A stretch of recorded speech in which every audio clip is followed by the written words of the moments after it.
నమస్తే. తిరుమల లడ్డూ కల్తీపై సుప్రీంకోర్టు కీలక నిర్ణయం తీసుకుంది. స్వతంత్ర దర్యాప్తు సంస్థతో విచారణకు సుప్రీం ధర్మాసనం ఆదేశించింది. దీనిలో సిబిఐ నుంచి 2, ఏపీ నుంచి 2 పోలీస్ అధికారులు, FSSAI నుంచి 1 సభ్యులుగా ఉంటారని సుప్రీంకోర్టు తెలిపింది. 5 సభ్యులు ఈ స్వతంత్ర సెట్ బృందంతో ఉంటారని, దీని ప్రస్తుత సిబిఐ డైరెక్టర్ ప్రవీణ్ సూద్ పర్యవేక్షిస్తారని ధర్మాసనం తెలిపింది. అయితే దర్యాప్తు పూర్తి చేయడానికి ఎలాంటి గడువు విధించలేదు.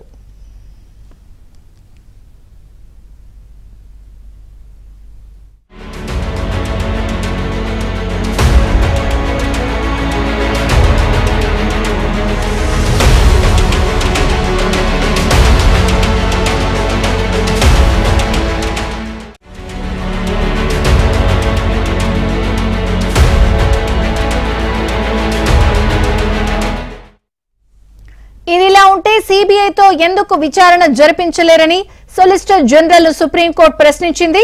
అయితే తమకు వచ్చిన సూచనలతో ఏపీ సిట్ విచారణ సరిపోతుందని, సిట్ నిబద్ధతపై తమకు సందేహాలు లేవని తుషార్ మెహతా సుప్రీం ధర్మాసనానికి వెల్లడించారు. కోట్లాది మంది భక్తుల మనోభావాలకు చెందిన అంశం కావడంతో లడ్డూ కల్తీపై దర్యాప్తు కొనసాగాలని కోరుకుంటున్నామని కేంద్రం తరపున సొలిసిటర్ జనరల్ సుప్రీం బెంచ్ కు తెలిపారు. దీనిపై సుప్రీం స్వతంత్ర దర్యాప్తుకు ఆదేశిస్తూ 5 సభ్యుల కమిటీని ఏర్పాటు చేస్తున్నట్టు ప్రకటించింది.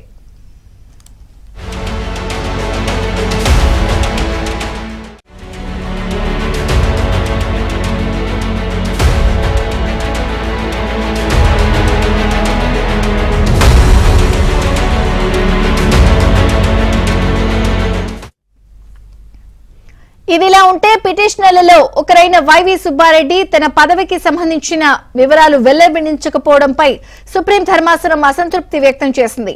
రాజకీయ డ్రామాలకు కోర్టులను వేదిక చేయదలుచుకోలేదని తీవ్ర స్థాయిలో వ్యాఖ్యానించింది. భక్తుల మనోభావాలతో కూడిన వ్యవహారాన్ని రాజకీయంగా వాడుకోవద్దని కూడా ధర్మాసనం సూచించింది.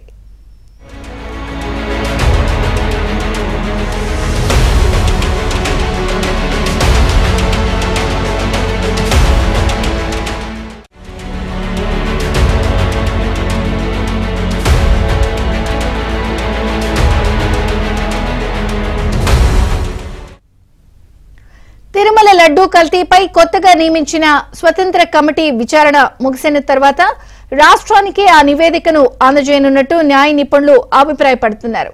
ఏపీలోనే ఎఫ్ఐఆర్ దాఖలైనందున తుది నివేదిక కూడా ఏపీ ప్రభుత్వానికే నివేదిక అందజేయనున్నట్టు న్యాయ నిపుణులు చెబుతున్నారు. తిరుమల లడ్డూ కల్తీ వ్యవహారంపై దాఖలైన 4 పిటిషన్లపై విచారణను సుప్రీంకోర్టు ముగించింది. సిబిఐ నుంచి సంస్థ డైరెక్టర్, రాష్ట్ర పోలీసు నుంచి డీజీపీ, FSSAI నుంచి ఆ సంస్థ చైర్మన్ కలిసి నిర్ణయం తీసుకునే అవకాశం ఉంది. త్రిపాఠి నేతృత్వంలోని ఏపీ ప్రభుత్వం ఏర్పాటు చేసిన సిట్ స్థానంలో 5 సభ్యులతో కూడిన స్వతంత్ర కమిటీని సుప్రీంకోర్టు నియమిస్తూ ఆదేశించింది.